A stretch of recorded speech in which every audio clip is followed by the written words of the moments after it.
¿Y en qué sentido la filosofía puede ser considerada como una de las bellas artes? Bueno, el título del libro alude a que la filosofía es un trabajo con el lenguaje, es un acto de comunicación y por tanto la filosofía no es una reflexión privada, individual, esotérica, que luego se refleja en un lenguaje, sino que es un trabajo con el lenguaje.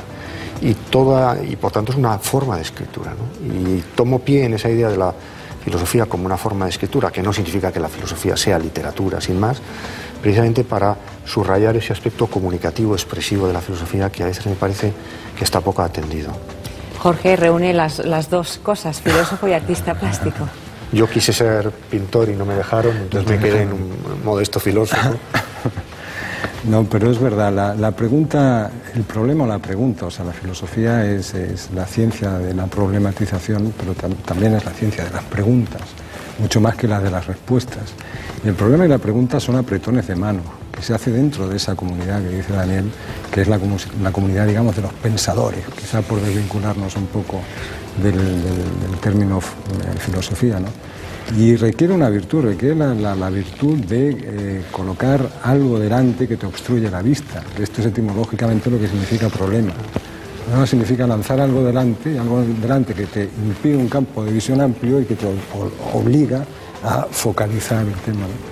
Entonces, cuando profundizas un poco en esto que llamamos filosofía, digamos, o la tradición filosófica, uno verdaderamente lo que va recogiendo, y esto pasa, por ejemplo, con este libro de Daniel, uno lo que va recogiendo son preguntas del que lo precede, del amigo que lo precede.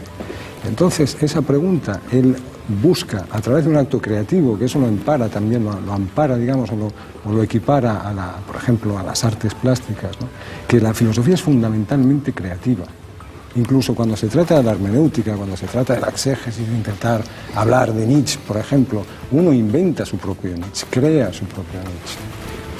Nos habla en su libro del filósofo Tales de Mileto, la anécdota de que de tanto mirar al cielo se cayó a un pozo, ¿no? Usted nos cuenta, nos hace unas recomendaciones para no hacer el ridículo con la filosofía. Cuéntenos alguna. Bueno, cuento esa anécdota, traigo a colación esa anécdota, porque me parece muy curioso que la filosofía comience con una historia en la que ella queda mal. Es decir, todas las historias de las ciencias son historias de gestas.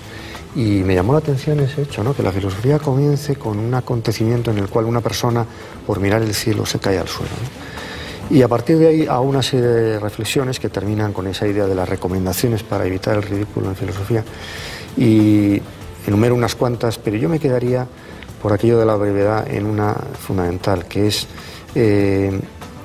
todo oficio, como decía Nietzsche, todo oficio de forma. Y todo oficio, el más noble, también la filosofía de forma. Y si uno quiere hacer filosofía bien, tiene que tener con la realidad más relaciones además de la sola filosofía. Es decir, hay que buscar instrumentos que corrijan nuestra potencial de formación. Si yo soy demasiado teórico, yo suelo decir a mis estudiantes, si veo a uno que es demasiado teórico, le digo, bueno, tú de vez en cuando lees el periódico, ¿no? Si le veo a otro que le interesa demasiado la abstracción, pues le llamo la atención. Es decir, o que le gusta determinada filosofía, le digo, hay que leer al adversario. Es decir, creo que tenemos que buscar continuamente las cosas que nos quitan la razón, las cosas o las perspectivas que nos sacan de nuestro mundo, y gracias a eso se enriquece la reflexión. Había, por contraposición a esto que le pasaba a Tales, pues estaban los famosos cerdos, o sea, los epicúreos en el periodo helenístico, que los llamaban los cerdos porque el cerdo tiene una conformación especial en las vértebras del cuello que le impide levantar la vista hacia el cielo. Entonces, precisamente a los opositores, digamos, pues se les consideraba cerdos. De Wittgenstein también se contaba una anécdota, no sé si la conoces, Daniel, que decían que una vez fue a acompañar a una compañera suya a una estación, a un andén, y que entonces estaban elucubrando, estaban absolutamente metidos dentro de sus especulaciones, y el tren arrancó y se fue. Entonces Wittgenstein pegó una carrera y ¡pum!, llegó a coger el tren, pero se olvidó a la compañera así, en el andén, ¿no? Y el jefe de estación se acercó a la chica y le dijo, no se preocupe, que dentro de poco viene otro tren. Y dice, no, si a mí coger el tren no me preocupa, a mí el que me preocupa es que Ludwig ha venido solo a acompañarme. ¿no? O sea, es decir, también esta obsesión, ¿no? a la que alude Daniel, que claro, que lo único que hace es digamos, pervertir, digamos, el sentido que tiene que tener la filosofía, que en realidad lo que produce es una actitud, es decir, una práctica con el mundo. Si pierdes esa práctica con el mundo, pierdes cualquier sentido filosófico. Y por eso yo creo que el mayor ridículo que puede cometer un filósofo, un pensador, alguien que aspira, digamos, a la sabiduría, es desmarcarse precisamente de esa comunidad. O sea, creer que él está dotado de una différence, que es un ser, pues, iluminado, alumbrado, el ego sum lux mundi, y que todo empieza y acaba en él. Si me dejas añadir una cosa breve a eso, en la tradición filosófica el filósofo es visto, incluso los filósofos se presentan a sí mismos como personas distraídas, eso, ¿qué historia de una profesión empieza con una gesta tan ridícula como alguien que se cae en cosas? Dejamos gente distraída, incluso eso nos da un cierto prestigio, ¿no? Y frente a eso yo combato esa idea, y frente a eso en el libro lo que digo es que la filosofía tiene que ser atención, tiene que ser un ejercicio de atención a la realidad, y esa atención hoy en día pasa por formar parte de una comunidad de personas que tienen problemas, que se interrogan, lo que tú me has preguntado antes acerca de la gente joven que está indignada con la política, los problemas que tiene la ciencia, los problemas que tiene cualquier sector de la sociedad, ¿no? Mi fundamental recomendación para evitar el ridículo en filosofía sería prestar atención diversificada hacia la realidad. No es saber cada vez más de menos para acabar sabiéndolo todo de nada. Eso no es la filosofía. He dicho la frase clave. ¿Es el humor una herramienta subversiva? Sí, yo creo que el humor es la capacidad de que algo que es muy serio, muy solemne, muy épico, es visto, gracias a la habilidad del humorista, desde una perspectiva tal que se desinfla. Esa es una de las definiciones de humor, hay muchas, pero a mí esta es una de las que más me gusta, ¿no? Es la conversión de algo en su contrario, la seriedad empalagosa, enfática de una persona que de repente, visto desde una perspectiva, se cae.